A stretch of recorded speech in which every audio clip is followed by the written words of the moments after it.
Oh man, it's cold. Also, I got a new mic, so let me know if you guys think it sounds any different. Just from the little testing I've done, it sounds good, so yeah. So it's been 6 months since I bought these Nitto Ridge Grappler tires. I've been waiting for it to snow before I record a video because I wanted to get pretty much every single circumstance that you would have when driving and then put it to the test and then come at you guys with a review of what my thoughts are, how the performance is, and all that jazz. So let's get into it. So for a quick recap, I purchased these tires as well as the Method wheels. I believe it was either in May or June or April, sometime around there. These tires were very expensive. They were about $1,300 for the full set. I didn't get a spare. But I got these tires because I've seen lots of reviews online that say that they are fantastic tires. So I want to break this down into 3 different categories. We're gonna do the on-road performance, the off-road performance, and then the inclement weather performance. So we'll go ahead and get started with the on-road performance. Okay, so I mentioned before that the primary use for these tires with me is on the road. I drive my truck to work, I drive it on the freeway, all over the city, all over the county. I've been driving this truck primarily for the last 6 months because this has been my only vehicle. And now that it's not my only vehicle, I am only driving this in the winter because my new vehicle doesn't do great in the snow. Which you guys will see more about that car soon. I kind of covered this a little bit in my first impressions video where I had the wheels and tires installed, and really not much has changed. On the road, these tires are really nice. On the freeway, there's pretty much no tire noise or drone. There is a little bit just because they're bigger tires than factory, but surprisingly there is less tire noise on these tires than the previous tires, which doesn't make sense to me because the other tires were a little more low profile and these ones are a bit more knobby. So we're doing 80 right now, and really the only noise you can hear is a little bit of the wind. Other than that, you can have a pretty good conversation. But I guess that's the magic that Nitto has created with these tires, is they are all around really, really good. Another great thing about driving these tires on the road is they have pretty good tire wear. I have a little issue in the front with my tie rods that I need to have fixed, but other than that, the tire wear has been doing really well. They all seem to be wearing evenly. They've been great. Honestly, I don't really have a whole lot of bad things to say about these tires as far as on-road performance. If I had to score them out of 10 on the road, I'd probably rate them about an 8 out of 10. Okay, moving on to off-road performance. This is where things get a little bit different because I haven't had a whole lot of opportunity to take this like off-road or on long dirt trips or anything like that. The main reason I haven't really taken this off-road tons is because of the purpose of this truck. It's a big truck, it's pretty heavy, it's a diesel. It's not really meant for going off-road lots like your Jeeps and side-by-sides, stuff like that, Toyotas. It actually does really well. I know that's probably not a huge surprise to most of you guys, but this truck does have 4-wheel drive. And the 4-wheel drive combined with these Nitto tires, it does really well. I haven't had, okay, I take that back. I've had one experience where I got stuck, but that's no fault to the tires or the truck. That's me being dumb. This truck is very heavy, and I had just gotten the tires and I was testing them and I drove into a mud hole and I had to get pulled out.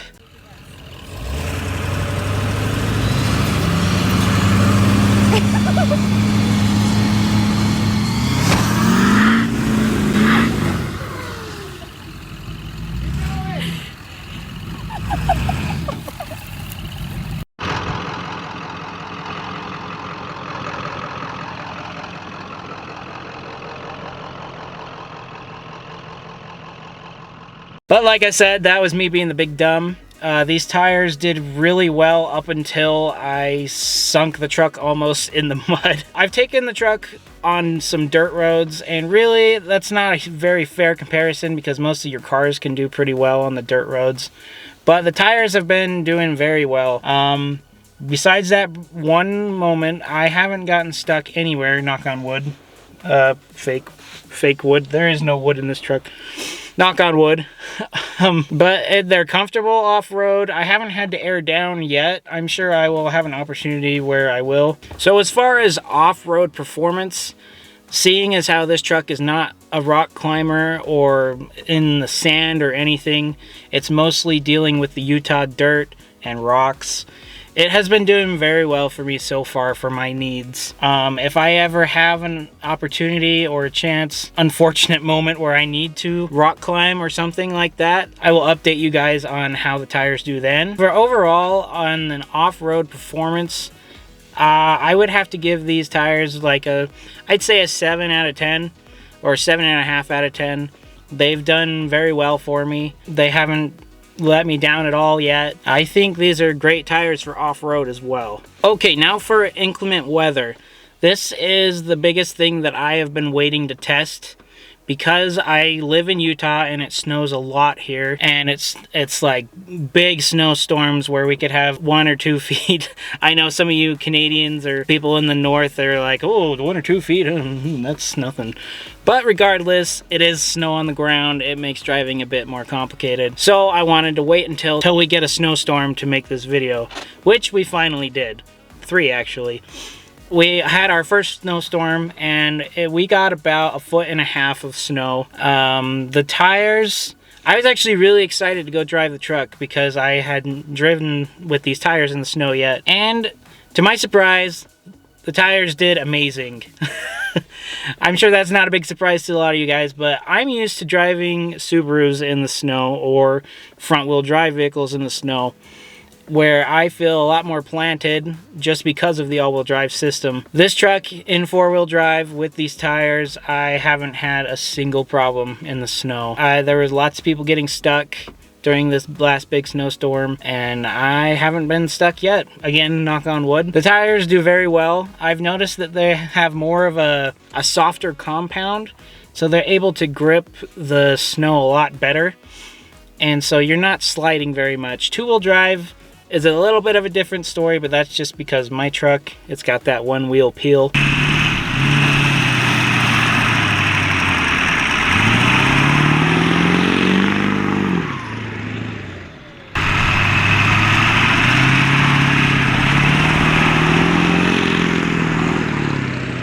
But even in 2-wheel drive, when the snow conditions aren't as severe, these tires still do very well. Another thing would be the rain. We've had a few rainstorms, not many. We kind of live in the desert, so there's not tons of rainstorms. But when it does rain, I'm sure it's no surprise again, the tires did very well. The only time it would get kind of slippery is when I force it to, and I would like drift around a corner or something. So overall, for the inclement weather, I think this truck did great. I'd have to give it like an 8.5 out of 10. Alright, so overall, I have been very impressed with these tires.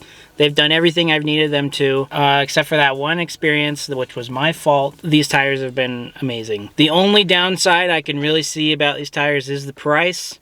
They are a bit pricier than a lot of the other tires out there. You get what you pay for when it comes to tires, and I knew that going in. I wanted to get a high quality tire that would last me a long time, as well as get me where I need to go in safety. I would say overall these tires are probably, I would say about an 8.5, 9 out of 10. I have been very pleased with these tires. I recommend them to most people. The other tires that I was gonna get besides these ones were the BF Goodrich KO2s, which I've heard mixed reviews about. So I would probably recommend these over those tires, even though I don't have any experience with them. So yes, if you're looking to purchase new tires for your truck, I think these are a great option. This is my truck. It's a 1996 F250. It weighs about 5,000 pounds. In the winter, I got to put some stuff in the back just so it can stay planted in the snow. But with all of that in mind, these tires do great for this truck. Make sure if you are getting them for this particular truck that you are getting the correct load rating. If you watch my previous video in the first impressions, I mentioned in there there that I got the wrong load rating. So make sure you get those. So thank you very much for watching. I really appreciate all the support you guys give me and continue to give me. I love reading all your comments and answering to them. I hope you guys stay tuned to future videos because I think they're going to be really exciting with this new vehicle that I purchased. I think you guys are going to like it a lot because I sure do. Thanks again. Tune in until the next video and I'll see you guys next time.